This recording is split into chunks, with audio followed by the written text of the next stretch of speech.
ಮೂರು ಬಿಟ್ಟ ಶಾಸಕರು ಊರಿಗೆ ದೊಡ್ಡೋರಾದ್ರು. ಬಿಜೆಪಿ ಕಾಂಗ್ರೆಸ್ ಹಣೆಬರನೇ ಇಷ್ಟು. ಎಡಿಟೆಡ್ ವಿಡಿಯೋವನ್ನ ನಂಬಿ ಇಂಗು ತಿಂದ ಮಂಗನಂತಾದಂಥ ಸಚಿವರು. ಉಲ್ಟಾ ಹೊಡೆದ ಹರೀಶ್ ಪೂಂಜಾ. ನಮಸ್ಕಾರ, ಈ ದಿನಕ್ಕೆ ಸ್ವಾಗತ. ನಾನು GM ಪವಿತ್ರ. ಧರ್ಮಸ್ಥಳ ಪ್ರಕರಣದಲ್ಲಿ ಸೌಜನ್ಯ ಪರ ಹೋರಾಟಗಾರ ಮಹೇಶ್ ಶೆಟ್ಟಿ ತಿಮ್ರೋಡಿ ವಿರುದ್ಧ ಸದನದಲ್ಲಿ ಮುಗಿಬಿದ್ದ ಬಿಜೆಪಿ ತಿಮ್ರೋಡಿಯನ್ನ ಬಂಧಿಸಲೇಬೇಕು ಅಂತ ಬೆಸ್ತು ಬಿದ್ದಿದ್ರು. ಸಿಎಂ ಸಿದ್ದರಾಮಯ್ಯ 24 ಕೊಲೆ ಮಾಡಿದ್ದಾರೆ ಅನ್ನೋ ಮಹೇಶ್ ಶೆಟ್ಟಿ ತಿಮ್ರೋಡಿಯ ಎಡಿಟೆಡ್ ವಿಡಿಯೋವನ್ನ ವಾಟ್ಸಪ್ ಯೂನಿವರ್ಸಿಟಿಯ ಬಿಜೆಪಿ ನಾಯಕರು ನಂಬಿಕೊಂಡು ವಿಧಾನಸಭೆಯಲ್ಲಿ ಆಗ್ರಹಿಸಿದ್ರು. ಇದಕ್ಕೆ ಕೂಡಲೇ ಗೃಹ ಸಚಿವರು DCM ಸಮ್ಮತಿಯನ್ನ ಸೂಚಿಸಿದ ಪ್ರಸಂಗವೂ ನಡೆದೋಯ್ತು. ಒಂದು ಸದನದಲ್ಲಿ ಏನೆಲ್ಲ ಆಗ್ಬಾರ್ದಿತ್ತೋ ಅದೇ ಕಳಪೆ ಕೊಚ್ಚೆ ರಾಜಕೀಯ ನಡೆದೋಯ್ತು. ಸಿಎಂ ಸಿದ್ದರಾಮಯ್ಯ 24 ಕೊಲೆ ಮಾಡಿದ್ದಾರೆ ಅಂತ ನಿಜವಾಗ್ಲೂ ಹೇಳಿದ್ದು ಇದೇ ಬಿಜೆಪಿ ಶಾಸಕ ಹರೀಶ್ ಪೂಂಜಾ. ಇದೇ ಹರೀಶ್ ಪೂಂಜಾ ನಿನ್ನೆ ಸದನದಲ್ಲಿ ಯಾರ ಮೇಲೆ ಗೂಬೆ ಕೂರಿಸಿದ್ದಾರೆ, ಈ ವಿಡಿಯೋ ನೋಡಿ. ನಾನು ಟಿವಿ ಮಾಧ್ಯಮ ಇದು ಯೂಟ್ಯೂಬ್ಗಳ ಬಗ್ಗೆ ಹೇಳಿದೆ. ಇವತ್ತು ಯೂಟ್ಯೂಬ್ಗಳಿಂದಾಗಿ ಎಷ್ಟು ಗೊಂದಲ ಆಗಿದೆ ಅಂತ ಹೇಳಿದ್ರೆ, ಸನ್ಮಾನ್ಯ ಸಭಾಧ್ಯಕ್ಷರೇ, ಮೊನ್ನೆ 2 ವರ್ಷದ ಹಿಂದೆ ಆಗಿರ್ತಕ್ಕಂಥ ಒಂದು ಪ್ರಕರಣದ ವಿಡಿಯೋವನ್ನು ಕಟ್ ಅಂಡ್ ಪೇಸ್ಟ್ ಮಾಡಿ ಸೋಷಿಯಲ್ ಮೀಡಿಯಾದಲ್ಲಿ ಬಂತು. ಪಾಪ ನಮ್ಮ ಉಪಮುಖ್ಯಮಂತ್ರಿಗಳು ಅದಕ್ಕೆ ಸ್ಟೇಟ್ಮೆಂಟ್ ಮಾಡಿದ್ರು, ಅದು ನಿನ್ನೆ ಬಂದಿದೆ ಅಂತ ಹೇಳುವಂಥ ಕಾರಣಕ್ಕೋಸ್ಕರ. ಆ ಸ್ಟೇಟ್ಮೆಂಟನ್ನು ಆಧರಿಸಿ ವಿಪಕ್ಷ ನಾಯಕರು ಸಹ ಸ್ಟೇಟ್ಮೆಂಟ್ ಮಾಡಿದರು.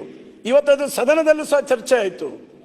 ಇವತ್ತು ಎಲ್ಲಿವರೆಗೆ ಮಿಸ್ಲೀಡ್ ಆಗ್ತಾ ಇದೆ ಸಾಮಾಜಿಕ ಜಾಲತಾಣಗಳು, ಈ ರೀತಿಯ ಸಾಮಾಜಿಕ ಜಾಲತಾಣಗಳು, ಈ ರೀತಿಯ ಯೂಟ್ಯೂಬ್ಗಳು ಇವತ್ತು ಪ್ರತಿಯೊಂದು ವ್ಯವಸ್ಥೆಯನ್ನು ದಾರಿ ತಪ್ಪಿಸ್ತಕ್ಕಂಥ ಸಂದರ್ಭದಲ್ಲಿ ಘನ ಸರ್ಕಾರ ಇದಕ್ಕೆ ಒಂದು ಕಾನೂನಿನ ಚೌಕಟ್ಟಿನಲ್ಲಿ, ಒಂದು ಕಾನೂನಿನ ಪ್ರಕ್ರಿಯೆಯಲ್ಲಿ ಅದನ್ನು ಹದ್ದುಬಸ್ತಿಗೆ ತರತಕ್ಕಂಥ ಕೆಲಸವನ್ನು ಮಾಡಬೇಕಾದಂಥ ಅನಿವಾರ್ಯತೆ ಇದೆ.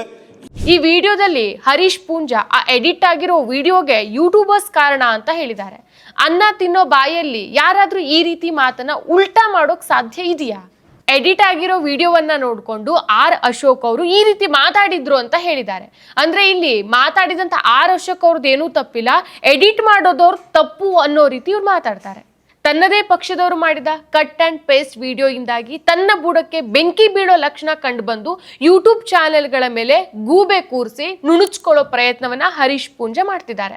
ಆದ್ರೆ ಹರೀಶ್ ಪೂಂಜಾ ಅವ್ರು ಮರ್ತಿರ್ಬಹುದು, ಹರೀಶ್ ಪೂಂಜಾ ಅವರ ಹಳೆ ವಿಡಿಯೋವನ್ನ ಹೆಕ್ಕಿ ತೆಗೆದು ಫ್ಯಾಕ್ಟ್ ಚೆಕ್ ಮಾಡಿದ್ದು ಇದೇ ಯೂಟ್ಯೂಬ್ ಚಾನೆಲ್ಗಳು ಅಂತ. ಸೊ ಸುಳ್ಳು ಆರೋಪ ಮಾಡಿದ್ದು ಇದೇ Harish Poonja, cut and paste ಮಾಡಿದ್ದು ಇವರದ್ದೇ ಪಕ್ಷದವರು. ಕ್ರಮ ಆಗ್ಬೇಕಾಗಿರೋದು ಮಾತ್ರ ಯೂಟ್ಯೂಬರ್ಸ್ಗಳ ಮೇಲಂತೆ. ಸೊ ಸಿಎಂ ಸಿದ್ದರಾಮಯ್ಯ 24 ಕೊಲೆಗಳನ್ನ ಮಾಡಿದ್ದಾರೆ ಅಂತ ಸೌಜನ್ಯ ಪರ ಹೋರಾಟಗಾರ ಮಹೇಶ್ ಶೆಟ್ಟಿ ತಿಮ್ರೋಡಿ ಹೇಳಿಕೆ ನೀಡಿದ್ದಾರೆ ಅನ್ನೋ ವಿಚಾರ ಸೋಮವಾರ ಸದನದಲ್ಲಿ ದೊಡ್ಡ ಮಟ್ಟದ ಗದ್ದಲಕ್ಕೆ ಕಾರಣ ಆಗುತ್ತೆ. ಸ್ವತಃ ವಿಪಕ್ಷ ನಾಯಕ ಅಶೋಕ್ ಈ ವಿಚಾರವನ್ನ ಪ್ರಸ್ತಾಪ ಮಾಡಿ ಕರ್ನಾಟಕದಲ್ಲಿ ಗೂಂಡಾ ರಾಜ್ಯ ನಡೀತಾ ಇದೆ ಅಂತ ಆರೋಪ ಮಾಡಿದ್ರು. ಆದ್ರೆ ಕೆಲವೇ ಕ್ಷಣಗಳಲ್ಲಿ ವಿಡಿಯೋ ಅಸಲಿಯತ್ತು ಬಯಲಿಗೆ ಬರುತ್ತೆ. ಇದು 2023ರಲ್ಲಿ ಬೆಳ್ತಂಗಡಿಯಲ್ಲಿ ನಡೆದ ಪತ್ರಿಕಾಗೋಷ್ಠಿಯಲ್ಲಿ ಸೌಜನ್ಯ ಪರ ಹೋರಾಟಗಾರ ಮಹೇಶ್ ಶೆಟ್ಟಿ ತಿಮ್ರೋಡಿ ನೀಡಿದ ಹೇಳಿಕೆಯ ತುಣುಕುಗಳಾಗಿತ್ತು. ಇದರಲ್ಲಿ ಅವರು ಸ್ಥಳೀಯ ಶಾಸಕ ಹರೀಶ್ ಪೂಂಜಾ ಅವರ ವಿರುದ್ಧ ವಾಗ್ದಾಳಿ ನಡೆಸ್ತಾ ಸಿಎಂ ಸಿದ್ದರಾಮಯ್ಯನವರು ಕೊಲೆ ಮಾಡಿದ್ದಾರೆ ಅಂತ ಪೂಂಜಾ ನೀಡಿದಂತ ಹೇಳಿಕೆನ ಪ್ರಸ್ತಾಪ ಮಾಡಿದ್ರು. ಆದ್ರೆ ತಿಮ್ರೋಡಿ ಮಾತಿನ ಒಂದೇ ಒಂದು ವಿಡಿಯೋದ ಒಂದು ಸಣ್ಣ ತುಣುಕನಷ್ಟೇ ಇಟ್ಕೊಂಡು ಅದನ್ನೇ ಹರಿದಾಡಿಸಿದ್ರು. ಇದನ್ನೇ ಉಲ್ಲೇಖಿಸಿ ಈ ವಿಚಾರವನ್ನ ಅಶೋಕ್ ಸದನದಲ್ಲಿ ಪ್ರಸ್ತಾಪ ಮಾಡಿದ್ರು. ಪರಿಶುದ್ಧ ನಂದಿನಿ ಹಾಲಿನಿಂದ ತಯಾರಿಸಿದ ನೈಜ Nandini ice creams. So CM Siddaramaiah ಹಾಗೂ DK ಶಿವಕುಮಾರ್ ಸ್ಪಷ್ಟನೆ ಕೊಡುವಂತೆಯೂ ಒತ್ತಾಯಿಸ್ತಾರೆ. ಕೆಲವೇ ಕ್ಷಣಗಳಲ್ಲಿ ತಿಮ್ರೋಡಿ ಮಾತಾಡಿರೋ ವಿಡಿಯೋದ ಅಸಲಿಯತ್ ಬಯಲಾಗತ್ತೆ. ಇದನ್ನ ಬಯಲು ಮಾಡಿದ್ದು ಸಹ ಇದೇ ಯೂಟ್ಯೂಬರ್ಸ್. ಆದ್ರೂ ಕೂಡ ಯಾವೊಬ್ಬ ಕಾಂಗ್ರೆಸ್ ನಾಯಕನು ಈ ಬಗ್ಗೆ ವಿರೋಧ ಪಕ್ಷವನ್ನ ಪ್ರಶ್ನೆ ಮಾಡಲೇ ಇಲ್ಲ.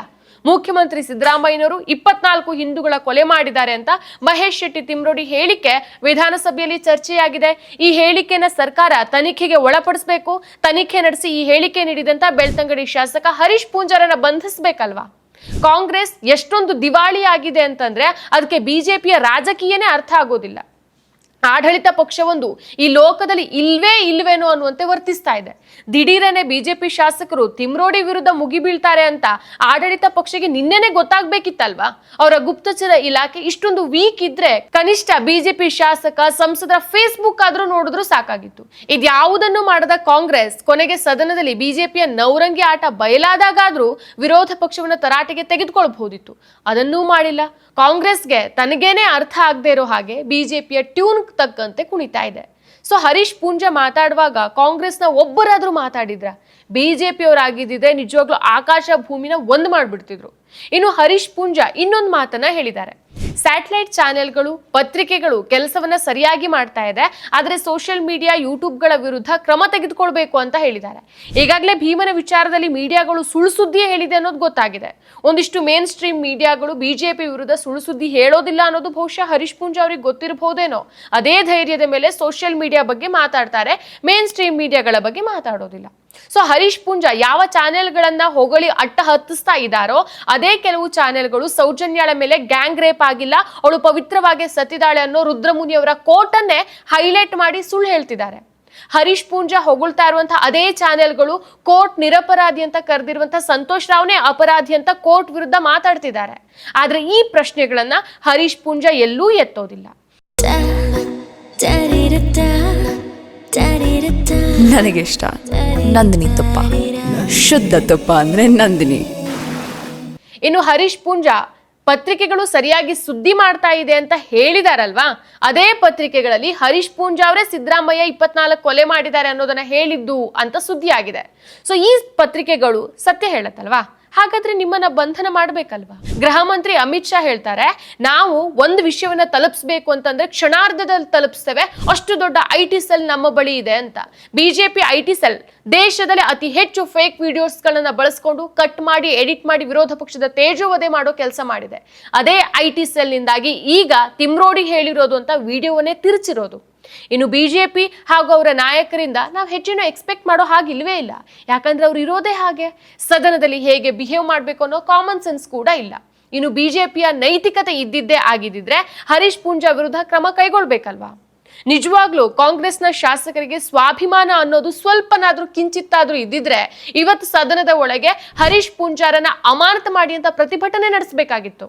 ಸಿಎಂ ಸಿದ್ದರಾಮಯ್ಯ 24 ಹಿಂದೂಗಳನ್ನ ಕೊಂದಿದ್ದಾರೆ ಅಂತ ಹೇಳೋದು ಘನಘೋರ ಅಪರಾಧ. ಹಾಗಾಗಿ ತಿಮ್ರೋಡಿಯನ್ನ ಜೈಲಿಗೆ ಹಾಕಿ ಅಂತ ವಿರೋಧ ಪಕ್ಷವಾಗಿರುವಂತಹ ಬಿಜೆಪಿ ನಿನ್ನೆ ಸದನದಲ್ಲಿ ಭಾರೀ ಆಕ್ರೋಶವನ್ನು ವ್ಯಕ್ತಪಡಿಸಿತ್ತು. ಈಗ ಆ ಹೇಳಿಕೆ ಹರೀಶ್ ಪೂಂಜಾರದಂತ ಸಾಬೀತಾಗಿದೆ. ಸೊ ಬಿಜೆಪಿ ಪ್ರಕಾರ ಇದು ತಕ್ಷಣ ಜೈಲಿಗೆ ಕಳಿಸುವಂತಹ ಅಪರಾಧ. ಹಾಗಾಗಿ ಕನಿಷ್ಠ ಈ ಹೇಳಿಕೆ ನೀಡಿದಂತ ಹರೀಶ್ ಪೂಂಜಾರನ್ನ ಅಮಾನತು ಮಾಡಿ ಅಂತ ಆಗ್ರಹಿಸಬೇಕಲ್ವಾ? ಬಿಜೆಪಿಗೆ ನೈತಿಕತೆ ಇದ್ದಿದ್ರೆ ಪಕ್ಷದಿಂದ ಅಮಾನತು ಮಾಡಬೇಕು. ಮತ್ತಷ್ಟು ವಿಶೇಷ ವಿಡಿಯೋಗಳನ್ನು ನೋಡಲು ಮತ್ತು ಹೊಸ ವಿಡಿಯೋಗಳ ಬಗ್ಗೆ ತಿಳಿಯಲು ಈ ದಿನ .com ಯೂಟ್ಯೂಬ್ ಚಾನೆಲ್ ಸಬ್ಸ್ಕ್ರೈಬ್ ಮಾಡಿ ಮತ್ತು ಬೆಲ್ ಐಕಾನ್ ಕ್ಲಿಕ್ ಮಾಡಿ.